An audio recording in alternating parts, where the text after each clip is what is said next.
Hello, नमस्कार सभी दोस्तों को। आज हम निराला द्वारा रचित राम की शक्ति पूजा के महत्वपूर्ण प्रश्नों के बारे में अध्ययन करेंगे। लगभग राम की शक्ति पूजा के लगभग 100 प्रश्नों का निर्माण किया है। उसमें से लगभग सभी 100 प्रश्नों का हम अध्ययन करेंगे। उसका जो पहला प्रश्न है वह है कि राम की शक्ति पूजा किस पत्र में प्रकाशित हुई।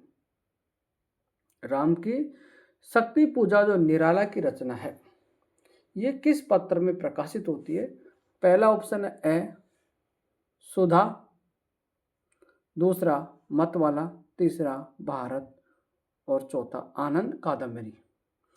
राम की शक्ति पूजा रचना निराला की है और ये किस पत्र में प्रकाशित होती है। भारत पत्र में प्रकाशित होती है। तो ऑप्शन नंबर 6 इसका सही उत्तर है। प्रश्न नंबर 2, निराला की राम की शक्ति पूजा पर किस रचना का सर्वाधिक प्रभाव है। यानी निराला की जो रचना राम की शक्ति पूजा, इस रचना पर कौन सी रचना का सबसे ज्यादा प्रभाव इस रचना के ऊपर है। रामचरितमानस तुलसीदास जी के, वाल्मीकि रामायण वाल्मीकि के, कृत्तिवास रामायण और ये साकेत। तो निराला की जो रचना राम की शक्ति पूजा पे है उस पर कृत्तिवास रामायण जो एक बंगाली लेखक द्वारा लिखी गई थी, उस कृत्तिवास रामायण का बंगाली भाषा में है। ये कौन सी भाषा में? बंगाली भाषा में लिखी गई रचना कृत्तिवास रामायण। इस रामायण का सर्वाधिक प्रभाव राम की शक्ति पूजा पर पड़ा है। तो ऑप्शन नंबर दूसरा का भी ऑप्शन नंबर सही उत्तर है। कौन सा ऑप्शन है? सही। कृत्तिवास रामायण का सबसे अधिक प्रभाव पड़ा, ऑप्शन नंबर सही। प्रश्न नंबर 3, राम की शक्ति पूजा का प्रकाशन वर्ष क्या है। 1940, 1936, 1938, 1942। तो राम की शक्ति पूजा 1936 में प्रकाशित हुई थी। कौन से वर्ष में? 1936 में। और उस पत्र का नाम था भारत पत्र में प्रकाशित हुई। कौन से पत्र में? भारत पत्र में 1936 ईस्वी को प्रकाशित हुई थी। प्रश्न नंबर 4 देखो, राम की शक्ति पूजा के विषय में असत्य कथन कौन सा है। यानी 4 कथन दे रखे राम की शक्ति पूजा के बारे में, उसमें से एक कथन गलत है। पहला कथन, राम की शक्ति पूजा अनामिका में 1939 में संकलित की गई। ठीक है। कथन नंबर 2 देखो, राम की शक्ति पूजा पर कृत्तिवास रामायण का सर्वाधिक प्रभाव है। कथन नंबर 6, यह सामाजिक पद विन्यास की कविता नहीं है। और कथन नंबर 2, इस कविता में नाटकीयता की अद्भुत सृष्टि हुई। यानी राम की शक्ति पूजा का जो पहला कथन है वो क्या है कि राम की शक्ति पूजा अनामिका में 1939 में प्रकाशित हुई थी। ये बात बिल्कुल सही है। प्रकाशित है, संकलित की गई है। देखो, राम की शक्ति पूजा में पढ़ा था कि ये कब प्रकाशित होती है। प्रकाशित तो 1936 में होती है। कब होती है? 1936 में। और कौन से पत्र में प्रकाशित होती है? भारत पत्र में प्रकाशित होती है। एक चीज, कौन से पत्र में? भारत। लेकिन इसको निराला ने राम की शक्ति पूजा को 1939 में अनामिका द्वितीय में 1939 को इसको संकलन किया गया था। तो कथन नंबर ए बिल्कुल सही। राम की शक्ति पूजा कृत्तिवास जो कि एक बंगाली रामायण है और बांग्ला भाषा में लिखी गई एक रामायण है, कृत्तिवास रामायण। इसका सबसे ज्यादा प्रभाव इस राम की शक्ति पूजा पर मिलता है। ये बात बिल्कुल सही है। यह सामाजिक पद विन्यास की कविता नहीं है, यह कथन गलत है। इसमें बिल्कुल सामाजिक पद इस कविता के अंदर जो सामाजिक पद है उसकी कविता है, यानी इसमें सामाजिक पद दिए गए हैं। तो ये बात कथन गलत हो जाएगा। तो हमारा प्रश्न नंबर 4 का जो सही उत्तर रहेगा वह उत्तर नंबर सही। आगे देखते हैं प्रश्न नंबर 5 देखेंगे, राम की शक्ति पूजा कविता निराला के किस संकलन में संकलित है। अब देख दो, राम की शक्ति पूजा जो निराला रचना है यह किस संकलन में संकलित की गई। तो हमने अभी पढ़ा था गीतिका, परिमल, आराधना, अनामिका। तो राम की शक्ति पूजा अनामिका में, और अनामिका भी कौन सी? दूसरे नेम। और इसके अंदर कब? 1939 को शामिल की गई। प्रकाशित 36 में हो जाती है, उसके 3 वर्ष बाद में इसको अनामिका द्वितीय में शामिल किया जाता है 1939 में। तो प्रश्न नंबर 5 का सही उत्तर है द। कौन सा उत्तर हो जाएगा? द। प्रश्न नंबर 6 देखते हैं। रवि व हस्त सर विधृत शिवकार वेग प्रखर। ये पंक्ति देखो, ये प्रश्न कई बार पूछा हुआ है कि रवि व ये प्रश्न पहले देखते हैं। रवि वास्ते जो ये पंक्ति है किस कविता से ली गई है? तो साकेत, राम की शक्ति पूजा, बिहारी रत्नाकर, गणहंत कविता। तो हमें पता है कि रवि होता अस्त व राम की शक्ति पूजा की पहली पंक्ति है। कौन सी पंक्ति है? ये पहली पंक्ति है। ऐसे भी प्रश्न आ सकता है कि राम की शक्ति पूजा की पहली पंक्ति कौन सी, और ऐसा प्रश्न आया हुआ है। तो राम की शक्ति पूजा की पहली पंक्ति रवि व अस्त से शुरू होती है और ये 18 वाक्यों का जो लगभग हिंदी साहित्य में सबसे बड़ा वाक्य है। 18 पंक्तियों का एक वाक्य है, 18 पंक्तियों में। तो राम की शक्ति पूजा और इसका पहली पंक्ति रवि व अस्त है। तो इसका सही उत्तर हो जाएगा प्रश्न नंबर 6 का सही उत्तर है ब। कौन सा उत्तर है? ब। प्रश्न नंबर 7 देखते हैं। ज्योति के पत्थर पर लिखा, ज्योति के पत्थर पर लिखा अमर रह गया रावण, रावण का अपराजय समर। पंक्ति का सांकेतिक अर्थ क्या? यानी इस ज्योति के पत्थर पर लिखा गया अमर, इस पंक्ति का जो सांकेतिक, ये किस तरफ संकेत कर रही है? सूर्य का प्रकाश चारों ओर फैल गया। अब ज्योति के पत्थर का मतलब ये होता है कि सूर्य का प्रकाश है, ये बात सही है। सूर्य अर्थात इस समय ऐतिहासिक युद्ध का साक्षी बना, ये बात सही है। युद्ध अनिर्णय समाप्त हुआ, युद्ध, यह बात सही है कि युद्ध निर्णय तो नहीं हुआ था, सूर्य राम के पराक्रम का साक्षी है। तो यहाँ ये कह रहा है कि ज्योति के पद तब लिखा गया जो ये राम रावण का युद्ध का समर्थन है। इसका जो सांकेतिक अर्थ आ रहा है कि उस समय, क्योंकि जब सूर्य उदय होता था तो युद्ध शुरू होता था, सूर्यास्त के समय युद्ध समाप्त हो जाता था। तो सूर्य अर्थात समय इस ऐतिहासिक युद्ध का साक्षी बना था। कौन बना था? सूर्यास्त होते ही युद्ध समाप्त हो जाता था और सूर्य उदय होने के बाद में युद्ध होता था। तो इसका जो प्रश्न नंबर 7 का सही उत्तर है ब। यदि ऑप्शन में यदि ब नहीं होता तो हम ए भी कर सकते थे, लेकिन जब इसमें ब, इसका सही उत्तर है ब। लोहित लोचन यम मंद मद मोचन शब्द क्रमशः किसके लिए प्रयुक्त हुआ है? लोहित लोचन शब्द और एक होता है मद मोचन, ये दो शब्द आए। तो लोहित लोचन, अब लोहित लोचन किसके थे और मद मोचन शब्द किसके थे? तो लोहित लोचन तो किसके थे और मद किसका मोचन किया? तो मद तो रावण का मोचन कर रही थी भाई। मद किसका मोचन हो रहा था? रावण का। और रावण का मद मान अहंकार, और अहंकार का नाश कौन कर रहा था? राम। तो मद मोचन शब्द हो जाएगा राम के लिए, ये तो हो जाएगा राम के लिए। किसके लिए हो रहा था शब्द? राम। यानी राम उस रावण के अहंकार को नष्ट कर रहे थे। और लोहित माने हो गया लाल, और लोचन माने हो गया नेत्र। लाल नेत्र किसके हो रहे थे? अब इस युद्ध में देखो ऐसी स्थिति किसकी होगी? अब तो ऐसी स्थिति रावण की, तो ये कथन हो जाएगा रावण के लिए। एक कथन है, यानी लोहित लोचन तो रावण के हो रहे थे और उस लोहित लोचन वाले व्यक्ति का मद का मोचन कर रहे थे भगवान श्री राम। तो इस 8वें प्रश्न का सही उत्तर होगा ए। प्रश्न नंबर 9 देखते हैं।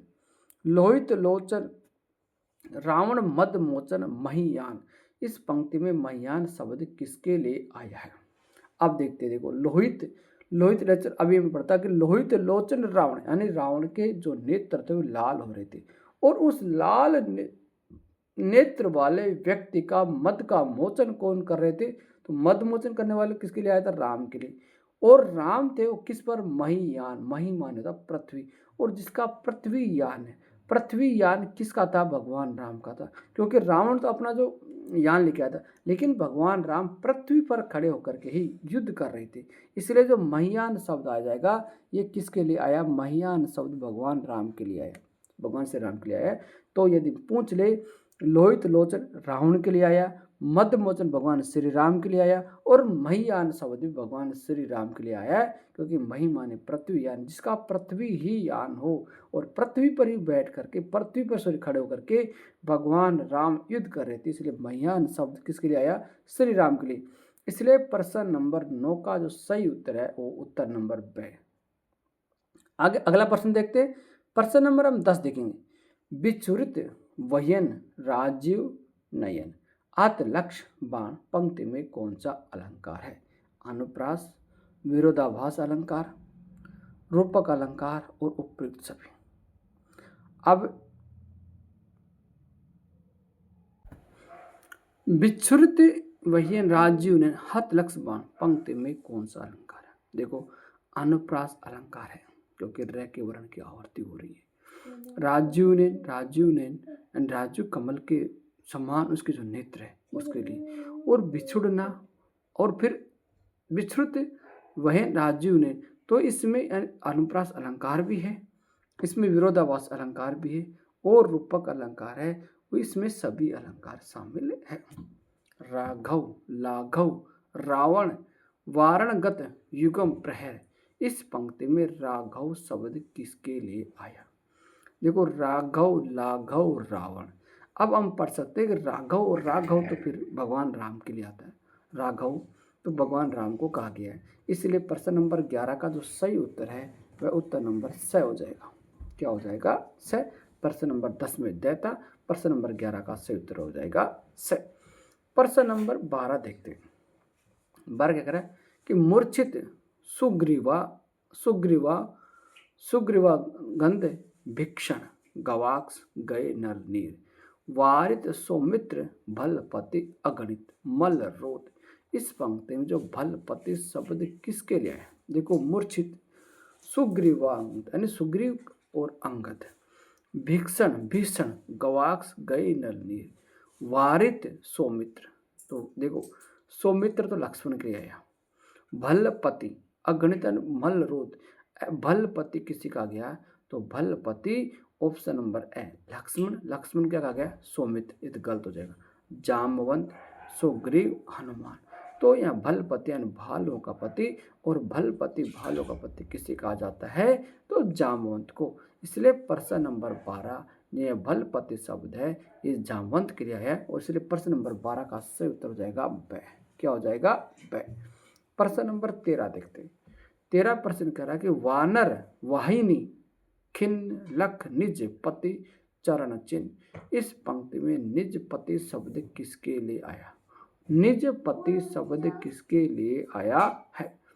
वानर वाहिनी खिन्न लख निज पति चरण चिन्ह, इस पंक्ति में जो निज पति शब्द है, ये निज पति शब्द किसके लिए आया है? राम के लिए।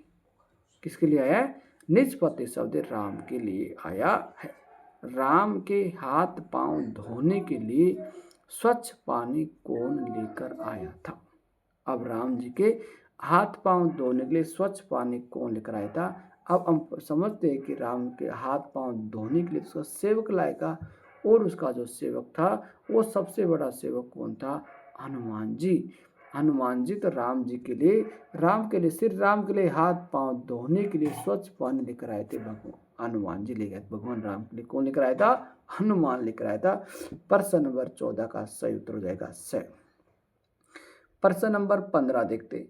राम के सभी वीर योद्धा संध्याकालीन पूजा पाठ आदि करने के लिए किसके किनारे चले गए थे? क्या करे कि भगवान राम जब युद्ध समाप्त हो गया था, और जब अपने शिविर में आने के बाद में जो संध्याकालीन पूजा पाठ करने के लिए वो कहाँ पर गए थे? उसके जो सारी सेना के जो सेना नायक थे, जो सेना थी, वो कहाँ चली गई थी? सानु पर्वत के किनारे, नदी के किनारे, सरोवर के किनारे, या सागर के किनारे? तो वो किसके किनारे गए थे? सरोवर के किनारे गए थे। किस किनारे गए थे? सरोवर। तो 15 प्रश्न नंबर 15 का सही उत्तर हो जाएगा सरोवर के किनारे। प्रश्न नंबर 16 देखते। देखो गर्जित गर्जरित प्रलयालब्धि शुद्ध हनुमत केवल प्रबोध, पंक्ति में हनुमत केवल प्रबोध का क्या अर्थ है? गर्जित प्रलयालब्धि, गर्ज बहुत, यानी जो प्रलयालब्धि कि जो सागर था वो बहुत तेज गर्जना कर रहा था। शुद्ध हनुमत केवल प्रबोध, इस पंक्ति में हनुमत केवल प्रबोध का सही अर्थ क्या है?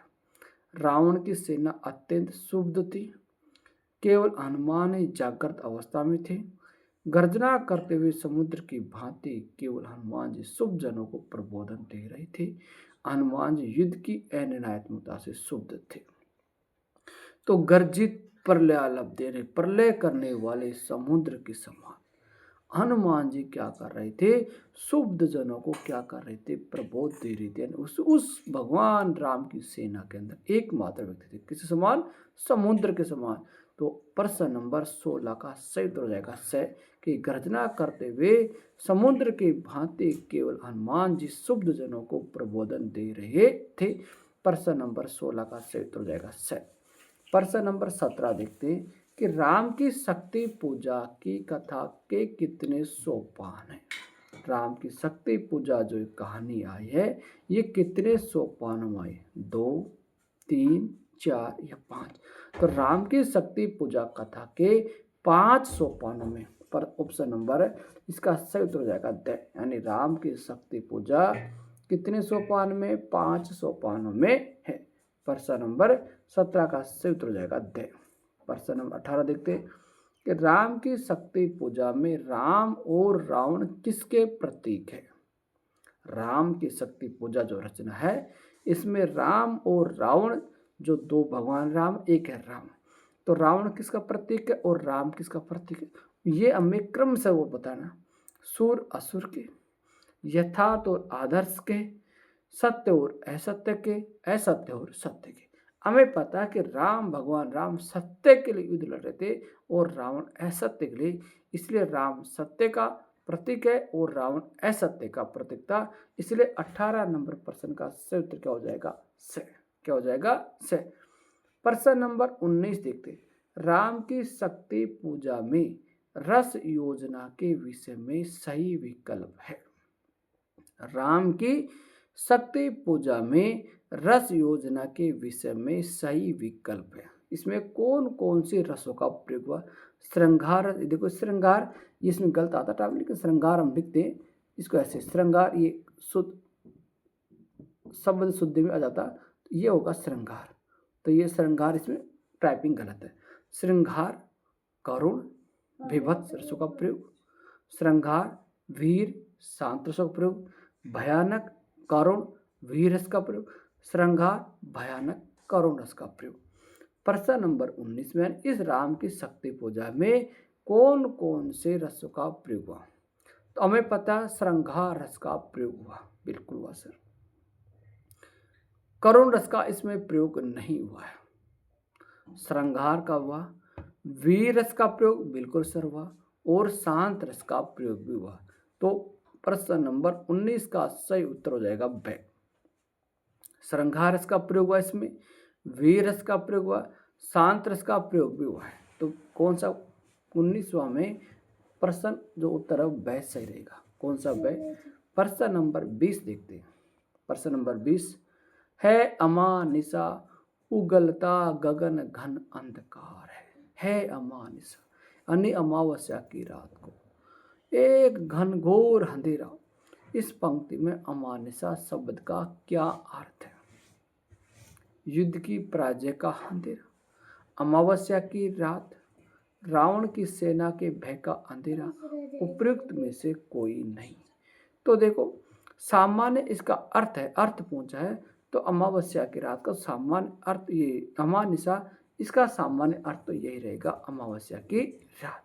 यदि सांकेतिक अर्थ पूछता तो हम कह सकते युद्ध की पराजय का अंधेरा, लेकिन अमानिशा शब्द का सामान्य अर्थ पूछा तो यह हो जाएगा अमावस्या की रात। इसलिए प्रश्न नंबर 20 का सही उत्तर हो जाएगा प। प्रश्न नंबर 21 देखते कि भूधर जो ध्यान मगन, भूधर मन किसे कहते हैं? पर्वत को। भूधर जो ध्यान मगन केवल जलती मशाल, पंक्ति में भूधर का क्या अर्थ है? कि जो उस जो भूधर था, जो पर्वत है, वह कैसा लगा था? जैसा अपने आप को ध्यान मगन हो। अब यह एक मानवीकरण अलंकार भी आ सकता है कि भूधर ध्यान मगन, पर्वत कैसे ध्यान करेंगे? यानी पर्वत को एक मनुष्य माना गया, इसीलिए यहाँ पर मानवीकरण अलंकार बजेगा। केवल जलती मशाल, पंक्ति में भूधर का क्या अर्थ? सागर नहीं होगा, नदी नहीं, पर्वत, सरोवर। तो इसका सही उत्तर हो जाएगा सरोवर हो जाएगा। क्या हो जाएगा? सॉरी, पर्वत। 21वां में जो भूधर का सही अर्थ होगा पर्वत। प्रश्न नंबर 21 में सही उत्तर हो जाएगा स। क्या हो जाएगा? स। 21 का सही उत्तर हो जाएगा स। भूधर जो ध्यान मगन, पंक्ति में कौन सा अलंकार है? उत्प्रेक्ष्य, मानवकरण। अब हमें पता है कि भूधर को क्या बताया गया, ध्यानमग्न, यानी पर्वत को मानव का रूप दिया गया है, इसलिए मानवकरण अलंकार हो गया। ये बात तो बिल्कुल सही है। और ये जो शब्द आते हैं कौन सा अलंकार हो गया, उत्प्रेक्ष अलंकार हो गया। कौन सा अलंकार हो गया, उत्प्रेक्ष, यानी भूधर को क्या मानो भूधर क्या एक मनुष्य माना गया, ध्यान में मगन है भूधर। तो इसमें उसका उत्तर क्या हो जाएगा, दोनों हो जाएगा। एंड 22वां में से उत्प्रेक्ष अलंकार भी है और मानविक अलंकार है, दोनों अलंकार है, इसलिए 22 का सही उत्तर हो जाएगा दोनों, उत्तर नंबर से।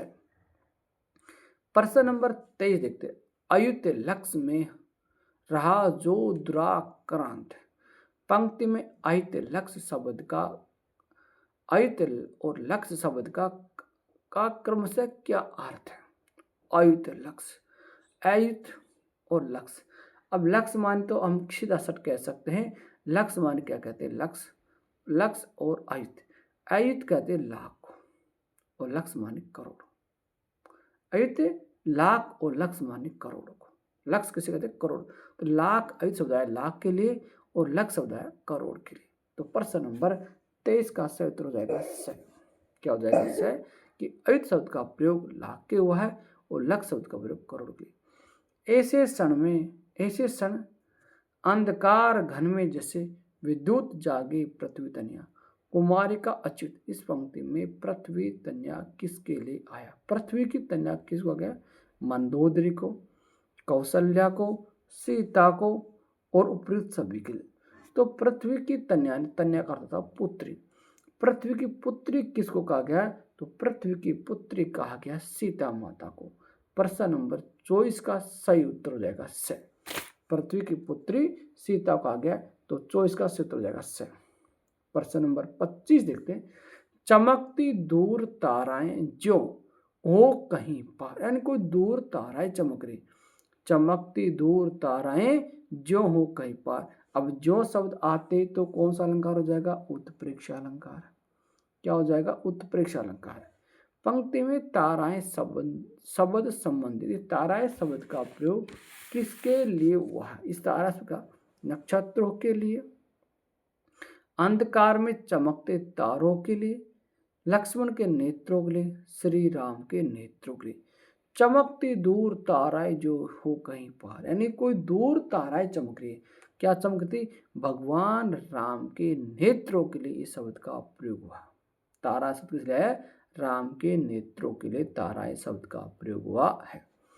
प्रश्न नंबर 26 देखते हैं, बैठे मारुति देख राम चरणारविंद, पंक्ति में कौन सा अलंकार है। अब देखो, बैठे मारुति देखते राम चरणारविंद, मारुति किसके लिए आया यहाँ पर, हनुमान जी के लिए, कि हनुमान जी बैठे हुए राम के चरणों को देख रहे। अब इस पंक्ति में कौन सा अलंकार, रूपक अलंकार है, उत्प्रेक्ष अलंकार है या मानवीकरण अलंकार है, कौन सा अलंकार। तो अब देखो इसमें हम देखते हैं, उत्प्रेक्ष अलंकार जो त्यों ऐसे शब्द कहीं आए नहीं आए, तो उत्प्रेक्ष अलंकार नहीं है। कहीं मानवीकरण किया गया, कोई मानवीकरण भी नहीं किया गया, तो एक अलंकार बचता हुआ रूपक अलंकार। तो राम चरणारविंद जो शब्द है इसमें कौन सा अलंकार है, रूपक अलंकार है। ये नहीं चरण राम के बन के शुभ, ये चरण किसके, ये नहीं चरण राम के बने के शुभ, ये चरण किसके थे। वहां पर जब हनुमान जी और भगवान राम बैठे थे उस समय बात है कि यह चरण राम के नहीं है, बल्कि ये चरण किसके है, तो हनुमान के आए हैं, कि लक्ष्मण के हैं, ये लक्ष्मी के हैं या श्यामा के हैं। तो ये शब्द किसके लिए आया यहाँ पर, तो ये शब्द आया है किसके लिए, श्यामा के लिए। ये प्रश्न नंबर 27 का सही उत्तर हो जाएगा द। क्या हो जाएगा, 27 का सही उत्तर हो जाएगा द। प्रश्न नंबर 28, हम 30 प्रश्नों का अध्ययन इस वीडियो में करेंगे। तो प्रश्न 28 देखते हैं कि सोहत मध्य हीरक युग या दो कौस्तुभ। देखो, सोहत मध्य में हीरक युग या दो कौस्तुभ, इस पंक्ति में दो कौस्तुभ किसको कहा गया, श्री राम के चरणों को, श्री राम के हाथों को, श्री राम के नेत्रों को, श्री राम के आंसुओं को। तो यहाँ पर ये 2 कोस तो जो हीरो की 2 कोस तो किसके लिए शब्द आया है? ये भगवान राम के आंसुओं के लिए शब्द आया है। तो प्रश्न नंबर 28 का जो उत्तर हो जाएगा वो क्या हो जाएगा? द राम के आंसुओं के लिए आया है। प्रश्न 29 देखते हैं। टूटा वह तार ध्यान का, स्थिर मन हुआ विकल, यहाँ किसका मन विकल हो जाता है? ध्यान टूटा वह तार ध्यान का, स्थिर मन हुआ विकल, यहाँ किसका मन विकल हो जाता है? तो मन तो जब उसको जब भगवान राम की भक्ति में जब हनुमान जी थे, और उस समय जब भगवान राम के जब आंसू गिर जाता है, इस चीज को देखते उसका ध्यान टूट जाता है। किसका ध्यान टूटता है? हनुमान जी का टूटता है। प्रश्न नंबर 29 का सही उत्तर हो जाएगा स। क्या होगा? स। 29 का सही उत्तर हो जाएगा स। प्रश्न नंबर 30 देखते हैं, अंतिम प्रश्न आज का। उद्वेल ओ उठा शक्ति खेल सागर अपार, यहाँ कौन उद्वेल ओ उठा? उद्वेल हो उठा शक्ति खेल सागर अपार, यानी सारा खेल किसका? यानी जब भगवान राम के जब उसने आंसू देखे तो उसका मन उद्वेल हो जाता है, उत्तेजित हो जाता है। किसका होता है? हनुमान जी का हो जाता है। और इसमें भी 30 का सही उत्तर हो जाएगा ए। क्या हो जाएगा? 30वें प्रश्न का सही उत्तर हो जाएगा ए हो जाएगा। क्या हो जाएगा? ए। और ये 30% आज की कक्षा के, ये 30% आज की कक्षा के हो चुके हैं। यदि दोस्तों ये प्रश्न आपको अच्छे लगते हैं, आपको अच्छे लगे तो चैनल को सब्सक्राइब जरूर कीजिए। थैंक यू दोस्तों, आपको बहुत बहुत धन्यवाद।